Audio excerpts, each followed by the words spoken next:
Muy bien, mis amigos queridos, el texto para esta noche. Esta noche voy a leer 3 textos diferentes. El primero está aquí en Filipenses, capítulo 4, versículo 4. Dice así: regocijaos en el Señor siempre. Otra vez digo, regocijaos. Piensa en las palabras de Pablo. Él dice: hermanos, regocijaos en el Señor siempre. No dice cuando las cosas te vayan bien. No dice solo cuando tu mesa está harta. No dice solo cuando tienes un buen empleo y ganas un buen sueldo. No dice cuando toda tu familia está en buen estado de salud.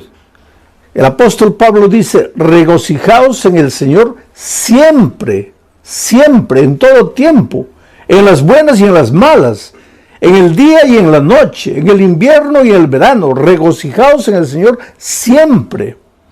Ahora, tú puedes decir, bueno, eso es fácil decir, pero no es fácil vivir. Pero yo quisiera que tú sepas que cuando Pablo escribió la epístola a los filipenses, estaba preso en la prisión. ¿Y por qué? ¿Porque había hecho algo malo? Porque cuando una persona ha hecho algo malo y va a la cárcel, pues por lo menos le queda la resignación de que está ahí porque merece, está ahí porque hizo algo de malo. Pero en el caso de Pablo, ¿qué cosa mala había hecho? Yo te hago una pregunta en este momento. ¿Tú crees que Dios cuida a sus siervos? ¿Dios protege a sus siervos? ¿Los defiende del mal, sí o no? Claro que sí. Te hago otra pregunta. ¿Y tú crees que Pablo era un siervo de Dios? ¿Sí o no? Claro que sí. Entonces viene la tercera pregunta. ¿Y si Pablo era un siervo de Dios? ¿Y si Dios cuida siempre a sus siervos, por qué razón Pablo estaba preso? Él no había hecho nada de malo. ¿Sabes por qué él estaba preso? Por predicar el evangelio. Ahora, ¿Dios no debería cuidar a un siervo suyo que predique el evangelio? Sí, debería, desde la lógica humana, desde la perspectiva humana, sí. Al siervo de Dios que está cumpliendo su deber no debería pasarle nada de malo. Y sin embargo vinieron y lo prendieron y lo llevaron a la cárcel. Y ahora Pablo desde la prisión escribe a los filipenses. ¿Y qué les dice? Regocijaos en el Señor siempre. Y si leemos un poco más adelante, dice: regocijaos con cánticos y con himnos. Ahora, Pablo no estaba hablando una cosa teórica, una frase muy bonita de ser dicha: regocijaos en el Señor siempre, y que todo el mundo diga amén. No, no, no. Pablo estaba preso. Pablo estaba sufriendo, estaba pasando por el valle de la tribulación. Y él dice: regocijaos en el Señor siempre. Ahora tal vez tú me preguntes, pero ¿cómo es posible regocijarse en el Señor siempre? Está bien, en el momento de alegría, de felicidad, de abundancia, sí. Pero en el momento de tristeza, de dolor, de lágrimas, ¿cómo alguien se puede regocijar? Tú sabes que hay un desvío de conducta llamado masoquismo, que es la persona que busca el dolor y se alegra y se regocija con el dolor. Pero esto no tiene nada que ver con lo que Pablo está diciendo. Pablo dice: regocijaos en el Señor siempre, y él lo estaba haciendo en medio del dolor. Pero ¿cuál era su secreto? Voy a repetir el texto y vas a ver el secreto. Regocijaos en el Señor siempre, en el Señor. Si tú no estás conectado al Señor, ahí no hay manera de que te regocijes en medio del dolor y en medio de las dificultades. El secreto es en el Señor. Por eso el título de esta semana de predicaciones es conectados. ¿Conectados a quién? Conectados a Jesús, relacionados con Jesús. Entonces, cuando tú estás conectado a Jesús, cuando tú vives una vida de comunión con Jesucristo, ayer dijimos, vas a aprender a amar. Y hoy te digo, vas a aprender a regocijarte en medio del dolor, en medio de las dificultades, y la vida va a tener sentido para ti. No solo las cosas buenas, también las cosas tristes van a tener sentido para ti. ¿Sabes? El dolor, las dificultades, los momentos difíciles no nacen en la mente de Dios. Por favor, nunca pienses que estás sufriendo porque Dios te está castigando, que estás sufriendo porque Dios te mandó el dolor para hacerte pensar porque tú te estabas portando mal. No, nunca pienses así. Dios mismo dice, mira los pensamientos que tengo acerca de ti. Pensamientos de amor y no de odio. Pensamientos de bien, no de mal. Mira los pensamientos que tengo acerca de ti, pensamientos de paz. O sea, de la mente del Señor, del corazón del Señor, solo salen las cosas que te hacen bien. Nunca lo que te hace sufrir. El sufrimiento y el dolor no nació en Dios, nació en el corazón del diablo. Y cuando el diablo te hace sufrir, él te hace sufrir para llevarte a entender mal el dolor y a maldecir a Dios en lugar de maldecir al diablo. Si tú lees todo el libro de Job, yo le digo al libro de Job que es el compendio de la teología del dolor, o sea, tú tienes que estudiar el libro de Job para entender el misterio del dolor. Tú vas a ver ahí que el diablo se presenta un día a Dios y le dice, Señor, ¿has visto ahí? Dios le dice, ¿has visto a mi hijo Job, un hombre perfecto, bueno, temeroso de mí? Y el diablo le dice, claro, pues tú le das todo, le das una bella familia, le das hacienda, le das ganado, le das dinero, así cualquiera te sirve. Ahora, quítale todo eso para que veas que él te va a maldecir. Mira lo que el diablo dice, quítale todo eso. Pero Dios no quita nada. Dios jamás te va a quitar lo que te hace bien. Si Dios te quita, te va a quitar el pecado, la miseria, el vicio, lo que te destruye, lo que arruina tu vida, lo que malogra tu familia. Dios te va a quitar eso. Pero Dios nunca te va a quitar lo que te hace bien. Es el diablo que te quita. Porque si tú continúas leyendo el relato de Job, vas a ver que el diablo es el que le trae maldición, le trae el dolor, le trae enfermedad, le trae todo a Job, pero con un propósito, hacer que Job se rebele contra Dios y que piense que quien lo está haciendo sufrir es Dios y se revolte contra Dios. La propia esposa de Job habla palabras que fueron colocadas por el diablo en sus labios y le dice a Job, ¿por qué no maldices a Dios y mueres? Ya estás sufriendo tanto. ¿Por qué no maldices a Dios y mueres? Ella no estaba hablando palabras de ella. Ella estaba hablando las palabras del enemigo. Porque es el enemigo que te hace sufrir. Es el enemigo que te trae dolor. Y para traerte dolor muchas veces se sirve de tus propias actitudes.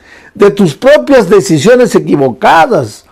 Porque el diablo no te echa el licor a la boca, a la fuerza. Tú es que tomas. El diablo se sirve de ti mismo, de tus errores, de tus desvíos, de tus elecciones equivocadas. ¿Para qué? Para traerte dolor a ti mismo. ¿Y para qué? Para que pienses que Dios te está castigando. ¿Y para qué? Para que te alejes de Dios definitivamente y para que digas que Dios no te ama. ¿Cómo podemos regocijarnos en medio del dolor? Primero, estar conectados al Señor. Pero en segundo lugar, déjame leer lo que dice aquí Juan capítulo 15, versículos 10 al 11. Mira, Jesús dijo estas palabras, si guardareis mis mandamientos, permaneceréis en mi amor. O sea, si tú dices, yo permanezco en Cristo, y si permanezco en Cristo, el diablo no me va a derrotar. Está bien, la palabra muy bonita, la frase muy bonita, pero ¿qué quiere decir permanecer en Cristo? Aquí viene Jesús y dice, si guardareis mis mandamientos, permaneceréis en mi amor. Si guardareis mis mandamientos, permaneceréis en mi amor. Así como yo, dice Jesús, he guardado los mandamientos de mi Padre y permanezco en su amor. Y después el versículo 11 dice, estas cosas os he escrito para que mi gozo, mi alegría, mi regocijo esté en vosotros y vuestro gozo sea cumplido. Aquí está el secreto. ¿Quieres tener la capacidad de alegrarte en las buenas y en las malas? ¿Quieres saber regocijarte, aprender a regocijarte en medio del dolor, en medio de las lágrimas? Hasta cuando un hijo tuyo se enferma, hasta cuando un hijo tuyo muere, aunque pierdas el empleo, ¿quieres encontrar gozo en esos momentos? Yo no digo que vas a levantar las manos al cielo y decir, Señor, muchas gracias porque he perdido el empleo. Muchas gracias porque mi hijo ha muerto. No vas a decir eso. Claro que vas a sufrir, claro que vas a llorar. Pero no te vas a desesperar porque en medio de todo eso vas a sentir paz en tu corazón. Regocijo, la alegría, el gozo de saber que Cristo está a tu lado, aunque no lo puedas tocar, aunque no lo puedas ver. Pero para experimentar esto que te estoy diciendo, tienes que estar conectado a Jesús. Y para estar conectado a Jesús, tienes que guardar sus mandamientos. Quiere decir, guardar sus mandamientos es una evidencia de que estás conectado al Señor Jesucristo. Y cuando estás conectado a Jesús, así como Jesús estaba conectado a su Padre, entonces vas a aprender a regocijarte en medio del dolor. Vas a experimentar lo que es gozo y la alegría de servir y de obedecer. Ahora, queridos, tú me puedes decir, oh, pastor, pero es muy difícil cumplir los mandamientos. Es muy difícil obedecer. No, querido. Tú estás equivocado. Te lo voy a decir de otra manera. Difícil es desobedecer. Te voy a explicar por qué. Cuando Adán y Eva fueron creados, ellos fueron creados con naturaleza perfecta, o sea, con la tendencia a obedecer. Para Adán y Eva, obedecer es como para nosotros desobedecer, natural. Adán y Eva no tenían que esforzarse para obedecer porque su naturaleza era perfecta. Ellos obedecían de manera natural, así como tú tomas agua, como comes de manera natural. Para Adán y Eva obedecer era natural, pero infelizmente pues Adán y Eva desobedecieron, se apartaron de Dios. Y al apartarse de Dios, de cierta manera, ellos iban contra su naturaleza, porque su naturaleza era de obediencia. Solo que al apartarse de Dios, por eso yo digo que el pecado es un misterio, tú no puedes explicar cómo una pareja que había sido creada con naturaleza perfecta, se esforzaron para alejarse de Dios. Pero cuando se alejaron de Dios y pecaron, perdieron la naturaleza perfecta y adquirieron lo que llamamos la naturaleza pecaminosa. ¿Qué es la naturaleza pecaminosa? Lo contrario de la naturaleza perfecta. Con la naturaleza perfecta, para ellos era natural obedecer, fácil obedecer. Pero con la naturaleza pecaminosa, lo que es natural ya no es obedecer, es desobedecer. Es caminar como un caballito loco por los prados, no tener en cuenta a Dios para nada, no querer andar en sus caminos, no seguir sus consejos, no guardar sus mandamientos, hacer lo que tú quieres. Eso es natural al ser humano, porque desde que nacimos nosotros, después de Adán y Eva, todos vinimos al mundo ya trayendo la naturaleza pecaminosa. Ahora, desde pequeñitos, nuestra tendencia es andar solos, correr solos, tratar de resolver los problemas solos. Y ojalá que nos fuera bien. Lo peor es que nos va mal. Desde pequeños cometemos algún pecado, hacemos algo errado, tratamos de esconder, de que nadie nos descubra. Y solos tratamos de solucionar el problema y nos hundimos cada vez más y más. Yo me acuerdo que cuando mi hijo mayor era un nené de 1 año, tal vez, mi esposa había salido, me dejó al cuidado del muchachito. Yo estaba estudiando, pero vigilándolo. Y él andaba en la sala, agarraba una cosa, tenía varios juguetes ahí. Y yo estudiando, pero vigilándolo, vigilándolo. Y de repente él se acercó a un vaso de cristal. Tú sabes que el cristal vale bastante, un vaso de cristal es precioso. Este era un vaso, un florero de cristal, porque nos habían regalado en el día de nuestro matrimonio. Y yo le dije, mire hijito, juega de este lado, pero no te acerques ahí. Juega por aquí, no, deja ahí. Cuidado con ese florero. Pero nosotros, pues los seres humanos somos así, ¿no? Parece que cuando nos dicen no, ahí es que queremos. Y eso es desde pequeñitos, porque ya venimos al mundo trayendo la naturaleza pecaminosa después que Adán pecó. Bueno, yo estaba leyendo y de repente siento la bulla. Él hizo caer el florero y el florero se hizo pedacitos. Y yo, para no asustarlo, hice como que no me di cuenta, concentrado, pero yo estaba mirando todo y observé lo que él hizo. Cuando el florero cayó, lo primero que él hizo fue mirarme. Y cuando se dio cuenta que yo, entre comillas, no me había dado cuenta, quiso juntar los pedacitos de vidrio. Y al querer juntar eso, para reconstruir el vaso que había quebrado, se cortó el dedito. Y la sangre comenzó a salir. Y ahí se desesperó. Y ahí comenzó a gritar. Y ahí vino corriendo a mis brazos. Y pues yo lo tomé en los brazos, lo llevé al baño, lo lavé, lo limpié, le coloqué un curativo. Era un muchachito no tenía ni un año. Yo no sé si él tenía conciencia para entender lo que yo le dije.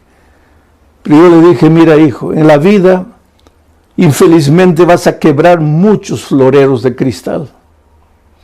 Pero cuando por esas cosas de la vida quiebres algo, no trates de resolverlo solo. No trates de encontrar la solución tú solo. Porque hay un Padre que siempre estará con los brazos abiertos esperándote. Y en este momento yo te digo, querido, tal vez tú, por esas cosas de la vida, has quebrado el florero precioso de tu matrimonio. Has quebrado el florero precioso del respeto que tus hijos te tenían. Has quebrado el florero precioso de la confianza que tu jefe tenía en ti. En esta vida, ¿cuántas veces vivimos quebrando floreros?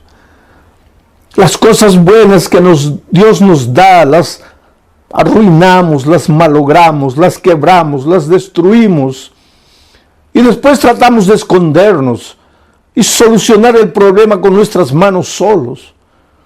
Pero en esas horas recuérdate que tú solo estás perdido. Tú solo te vas a cortar el dedo y te vas a hacer sangrar.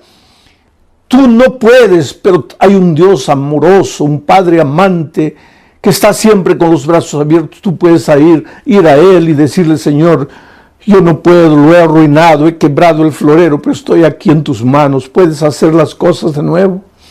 Y Dios es un Dios de segunda oportunidad, de tercera, de quinta, de milésima oportunidad. No tengas miedo de volver a Dios. Ah, pastor, pero yo ya me he ido tantas veces. Oh, pastor, pero yo ya he prometido tantas veces y no puedo cumplir. No importa, hijo. Ven a Jesús una vez y otra. Jesús solo no puede hacer nada por ti cuando tú no vienes. Porque Él no te puede forzar la voluntad. Él no puede hacer nada contra tu voluntad. Tú tienes que querer. Tú tienes que decir sí. Por eso Juan dice, permanecer en mí es estar conectado a mí. Y la evidencia de estar conectado a mí es guardar mis mandamientos. Y el que guarda mis mandamientos, entonces en medio del dolor, en medio de la aflicción, va a aprender a sentir gozo. Es una pena que muchas veces cristianos que están con la Biblia abierta llegan a la conclusión de que los mandamientos ya pasaron, de que los mandamientos ya no son necesarios, de que Cristo, al morir en la cruz, acabó con los mandamientos.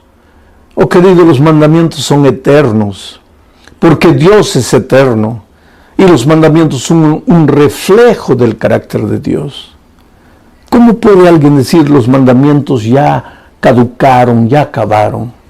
San Juan dice que el pecado es la transgresión de la ley. Ahora, si la ley ya no existe porque Cristo la clavó en la cruz, entonces el pecado tampoco existe, porque el pecado es la transgresión de la ley. Y si el pecado ya no existe, ¿de qué pecado la gracia nos va a salvar? Por eso a veces es una incoherencia decir, yo acepto la gracia pero rechazo la ley. Oh querido, la ley tiene un lugar, que no, el papel de la ley, la función de la ley nunca fue salvar. Tú no quieras cumplir la ley para salvarte, tú eres salvo únicamente por la gracia. Por eso Jesús dice, permaneced en mí, permanece en mí. No dice permanece en la ley, dice permanece en mí. Pero ¿cuál es la evidencia de que permaneces en mí? Que guardas los mandamientos. No que los mandamientos te salvan, sino que Cristo te salva. Tienes que ir a Él, entregarte a Él, vivir por Él, ser bañado por su gracia. Pero enseguida tienes que vivir una vida de obediencia por el poder que viene de Dios para ti. Y si tú vives así, en medio del dolor, en medio de la aflicción, en medio de las dificultades, vas a aprender a ser feliz. Tengo otro texto más aquí en Hebreos, y esto es interesante. Hebreos capítulo 11, versículos 24 y 25. Dice así: por la fe, tú eres un hombre de fe. Yo el otro día encontré un amigo que me dice, yo soy de la fe, tú eres de las obras. Y este amigo no es miembro de mi iglesia, lógico. Entonces él me dice así, yo soy de la fe, tú eres de las obras. Entonces vamos a leer lo que dice el texto bíblico. Dice, por la fe, Moisés, hecho ya grande, rehusó llamarse hijo de la hija de Faraón. Por la fe rechazó. Ahora escucha lo que dice el siguiente versículo.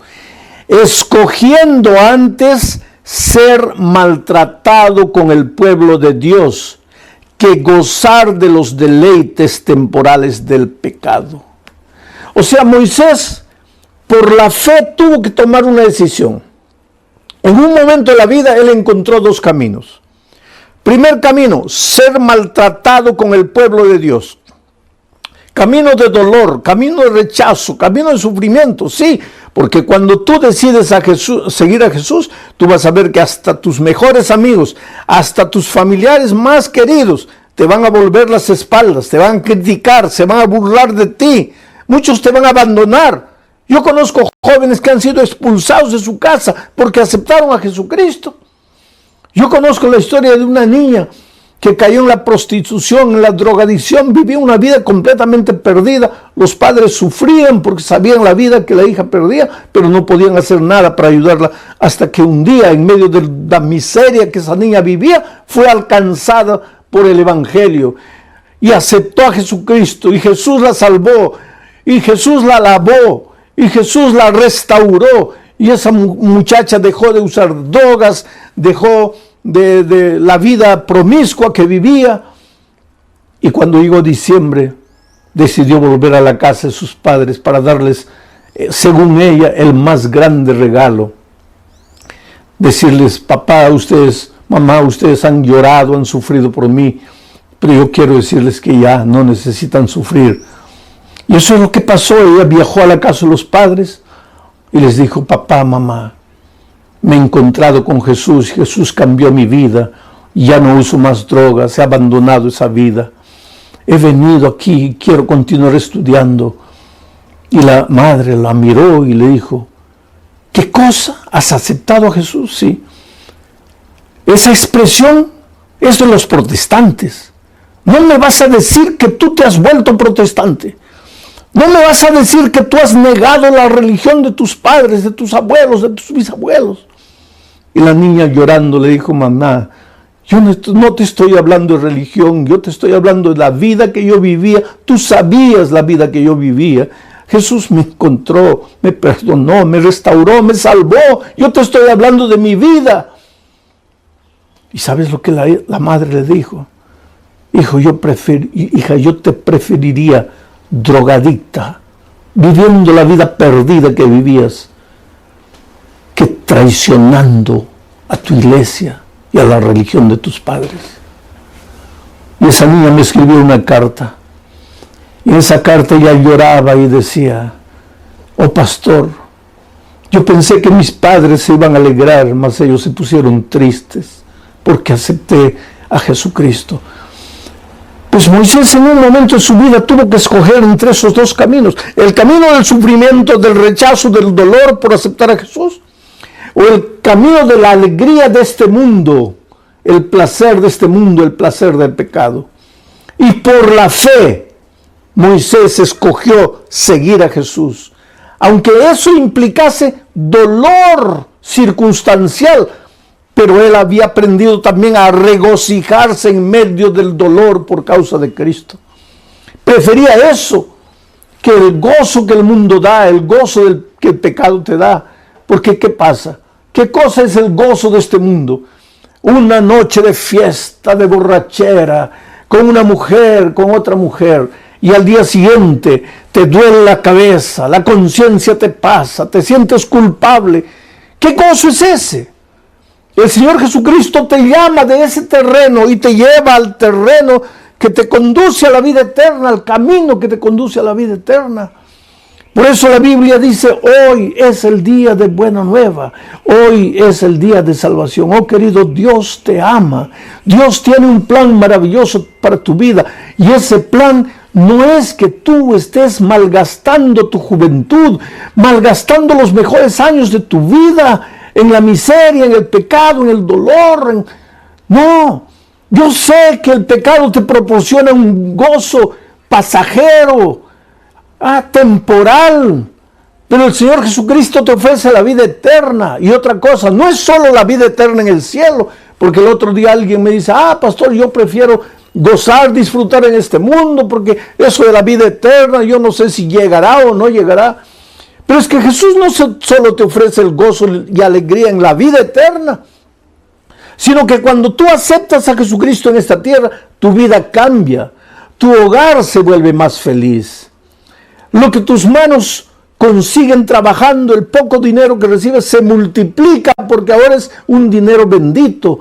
Tu salud mejora porque al dejar de fumar, al dejar de beber, al dejar de las drogas, al dejar de trasnochar noches enteras, tu salud mejora. O sea, el cielo de cierta manera para los hijos de Dios ya empieza en esta tierra. No tienes que esperar solamente la vida eterna. Y claro que cuando Cristo venga, pues tendrás la vida eterna para disfrutar las maravillas con el Señor Jesucristo. Algunos piensan, ¿y qué haremos en el cielo? Si ya no habrá trabajo, no habrá nada. ¿Quién te ha dicho que no habrá trabajo? El trabajo, querido, existió antes del pecado. Antes que Adán y Eva pecasen, Dios ya les dio el trabajo. Pero el trabajo no tenía el elemento cansador, el elemento de maldición que adquirió después del pecado. Por lo tanto, en el cielo continuaremos trabajando, continuaremos disfrutando de las maravillas de Dios, estudiando el bendito tema de la salvación, analizando el caso de amor de Dios, visitaremos otros planetas. Quiere decir, el gozo que Dios tiene preparado para ti no está escrito, es cosa que ojo no vio, oído no oyó, ni ha subido en el pensamiento del hombre.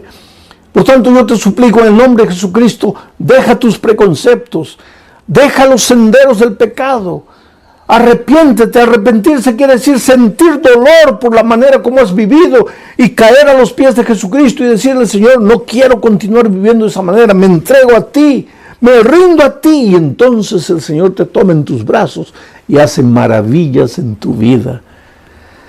Yo tengo en mis manos la historia de Janet Pineda, una señora que hace 3 años comenzó a estudiar la Biblia. Y cuando tú empiezas a estudiar la Biblia, lógicamente que el Espíritu de Dios empieza a hablarte. En cada versículo, en cada estudio, Dios te habla. Y ella sintió la voz de Dios diciéndole, hija, mira, ya llegó el momento, entrégate, bautízate. Pero ella fue endureciendo su corazón. ¿Por qué? Porque tenía agarrado afuera muchas cosas que ella debería abandonar. Porque tú no puedes servir a 2 señores. Tú, cuando te entregas a Jesús, tienes que romper con los caminos del mal definitivamente. Pastor, pero yo no tengo fuerzas. Tú no tienes, pero el Señor Jesús sí te va a dar las fuerzas. Porque cuando estás conectado a Jesús, viene la fuerza de Jesús y pasa para ti.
Y ella recibió una invitación y otra invitación para bautizarse. Ella decía, no quiero compromiso, me gusta la palabra, me gusta el evangelio, pero no quiero bautizarme.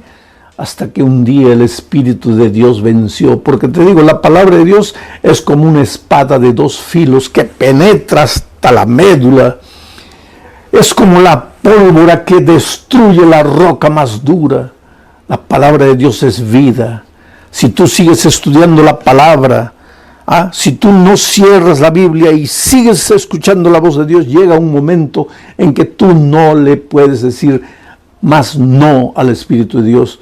Y Janet se entregó al Señor Jesús. Y ahora el mes de septiembre ella se bautizó. Esa alegría de Janet también puede ser la tuya. No importa cómo estás viviendo. Yo te pregunto, ¿hace cuánto tiempo tú le estás diciendo no al Señor Jesucristo? ¿Hasta cuándo le vas a decir no? ¿Qué estás esperando? Vuelvo a repetirte, estamos viviendo en los últimos momentos de la historia de este mundo. Ya no hay tiempo para postergar, ya no hay tiempo para decir no. Hoy es el día de buena nueva, hoy es el día de salvación. Sabes que en este momento, mientras tú estás escuchando la palabra de Dios, hay alguien orando por ti en su corazón. Alguien que te ama, alguien que ha estado estudiando la palabra de Dios contigo. Alguien que esperaba que en algún momento tú le dijeras sí a Jesús. Y en este momento los ángeles del cielo están cantando gloria y aleluya. Están mirando al cielo esperando para ver cuál va a ser tu decisión. Delante de ti está el camino de la vida y de la muerte, de la bendición y de la maldición. Escoger caminar con el pueblo de Dios aunque tengas que renunciar a muchas cosas en esta vida, o escoger los placeres de este mundo y quedarte en esta tierra rechazando el convite divino. ¿Qué harás tú en este momento? Eres precioso para Dios. No postergues tu decisión.